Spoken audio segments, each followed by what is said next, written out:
Hey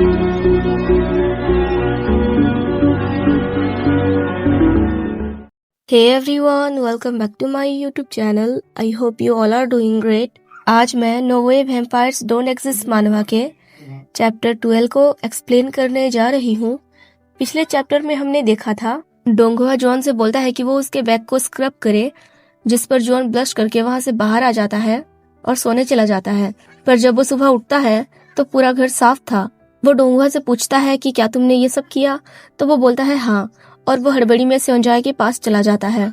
वहां जाकर वो सेओंजाई को उसके सारे सवालों के जवाब देता है जो उसने कुछ दिन पहले पूछा था, जिससे सेओंजाई थोड़ा चौंक जाता है। फिर बाद में वो डोंगहुआ को ले जाकर वजन नापने वाले मशीन के ऊपर खड़ा कर देता है और वहीं पर चैप्टर की एंडिंग हुई थी। तो चैप्टर 12 के स्टार्टिंग में हम देखते हैं जब सेओंजाई उसे वजन नापने वाली मशीन पर खड़ा करता है तो डोंगहुआ का वजन बढ़ चुका था, जिसे देखकर सेओंजाई की आंखों में चमक आ जाती है और वो खुश होकर बोलता है मुझे पता था तुम्हारा वजन बढ़ गया है। तो डोंगहुआ भी खुश होकर बोलता है हाँ, मेरा वजन बढ़ गया है। मुझे लगता है जो कुछ भी तुमने मुझे खाने के लिए दिया ये उसी का असर है। ये बोलकर वो अपने बेली को छूता है तो उसे एहसास होता है कि उसका पेट तो बढ़ चुका है और वो बिल्कुल चबी हो गया था। तो सेओंजाई उसके गाल को पिंच करते हुए बोलता है हमारा प्यारा डोंगहुआ, पता नहीं तुम किसके लिए इतने हेल्दी हो गए हो। तो डोंगहुआ कुछ समझ नहीं पाता कि आखिर वो क्या कहना चाहता है, क्या मतलब किसके लिए। फिर हमें अगले सीन में एक शॉप का सीन दिखाया जाता है जहाँ जॉन शॉपिंग करने आया था और उसके साथ मिस्टर किम भी आए हुए थे।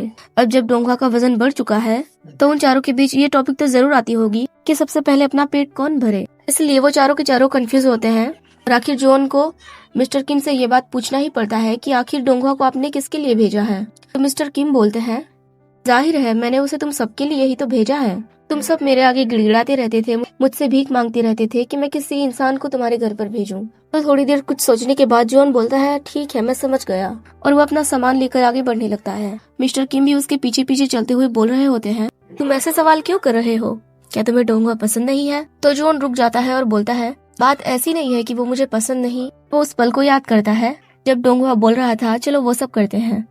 वो उस पल को याद करता है जो उसने डोंगहुआ के साथ स्पेंड किया था, उसकी स्माइल, उसका चेहरा, उन सबको याद करके वो ब्लश करने लगता है और सोचता है बल्कि मैं तो उसके लिए पागल हो जा रहा हूँ कि मैं उसे कितना पसंद करता हूँ। फिर वो खुद से ही बड़बड़ाने लगता है कि क्या मैं पहले कभी किसी चीज के लिए इतना पागल हुआ हूँ। तो उसे इस तरह उलझन में देखकर मिस्टर किम स्माइल करते हैं और सोचते हैं मुझे नहीं पता वजह क्या है, पर मुझे लगता है कि वो बहुत परेशान है और उसके दिमाग में बहुत सारी बातें चल रही है। तभी जॉन मुड़कर बोलता है अरे हाँ, मैं तो भूल ही गया था, यूनो रात भर बस जाकर वीडियो गेम खेलता रहता है। आप प्लीज उसे थोड़ा डांटिए, रात भर ना सो पाने की वजह से वो क्लास में झपकियां लेता रहता है। तो मिस्टर किम स्माइल करके बोलते हैं तुम्हें पता है ना, अगर मैं उसे डांटूंगा भी तो भी वो मेरी बात नहीं सुनेगा। तो जॉन बोलता है आप उसे ये धमकी दीजिए कि आप उसे पॉकेट मनी नहीं देंगे, तभी वो आपकी बात सुनेगा। तो उसकी बातें सुनकर मिस्टर किम हंसने लगते हैं। फिर वो बोलता है और रही बात सेओंजाई और जोमिन की, तो उन्होंने कोई गड़बड़ी नहीं की, वो बिल्कुल नॉर्मल लाइफ जी रहे हैं। उन दोनों का सारा ध्यान डोंगहुआ पर है, इसलिए लड़कियों के साथ उनका कोई लेना देना नहीं चल रहा। यहाँ तक कि जोमिन भी बस चुपचाप घर पर ही रहता है। बस वो इस बात की कंप्लेन करते रहते हैं कि उन्हें पॉकेट का ब्लड पीना पड़ रहा है। इसी तरह वो मिस्टर किम को कुछ न कुछ बताए जा रहा था और अपना काम भी कर रहा था, और मिस्टर किम भी उसके पीछे पीछे चलकर उसकी बातें सुनकर हंस रहे थे। फिर वो उससे पूछता है क्या तुमने अपना सारा ग्रोसरी सामान ले लिया। तो जॉन बोलता है हाँ, मैंने सब कुछ सामान ले लिया जो मुझे चाहिए था, बस मुझे डिटर्जेंट लेना है। ये बोलकर वो अपना सामान ढूंढने लगता है और यहाँ मिस्टर किम उसे पीछे से देखकर सोच रहे होते हैं वो कभी कभी बहुत बातें करता है पर वो कभी अपने बारे में बात नहीं करता। वो तो सच में एक क्यूटी पाई है। तुम मुझे बेवकूफ नहीं बना सकते जॉन, तुम्हारे चेहरे को देखकर बता सकता हूँ कि डोंगहुआ तुम्हें कितना पसंद है। शायद डोंगहुआ बिल्कुल तुम्हारे टाइप का है। ये सोचकर वो बिल्कुल खुश हो जाते हैं और हंसने लगते हैं। और जब जॉन अपना सामान लेकर पीछे मुड़ता है तो मिस्टर किम के रिएक्शन को देखकर वो बेचारा भी हैरान हो जाता है कि आखिर वो मुझे इस तरह देखकर क्यों हंस रहे हैं, क्या मैंने कुछ गलत बोल दिया है। तभी इसी तरह वक्त गुजर जाता है और जॉन शॉप से अपने घर पर वापस आता है। जब वो अंदर जाता है तो यूनो नीचे बैठकर एप्पल काट रहा था। वो उसे देखकर बोलता है ओह, तुम वापस आ गए, तुम तो काफी लेट हो गए हो। और डोंगहुआ सोफे पर बैठकर एप्पल खा रहा था और उसके साइड में सेओंजाई बैठकर उसके बालों पर हाथ फेर रहा था। डोंगहुआ उससे बोलता है जून, क्या तुम्हें भी कुछ एप्पल खाने हैं। तो इन तीनों को इस तरह देखकर खास करके यूनो को जून के हाथों से सामान नीचे गिर जाता है और वो बिल्कुल हैरान परेशान होकर बोलता है यूनो एप्पल काट रहा है, ऐसा हो ही नहीं सकता, जैसे कि कोई बड़ा पहाड़ टूट गया हो। खैर क्योंकि वो अपने दोस्तों को अच्छे से जानता है तो जब वो कुछ ऐसा देखे, पिछले चैप्टर में उसने हमें बताया था कि चाहे मैं उन तीनों से कितना भी कुछ बोल लूं, लेकिन वो साफ सफाई का काम कुछ नहीं करेंगे। इसलिए जब वो उन्हें इस तरह देख रहा है तो वो हैरान तो होगा ही।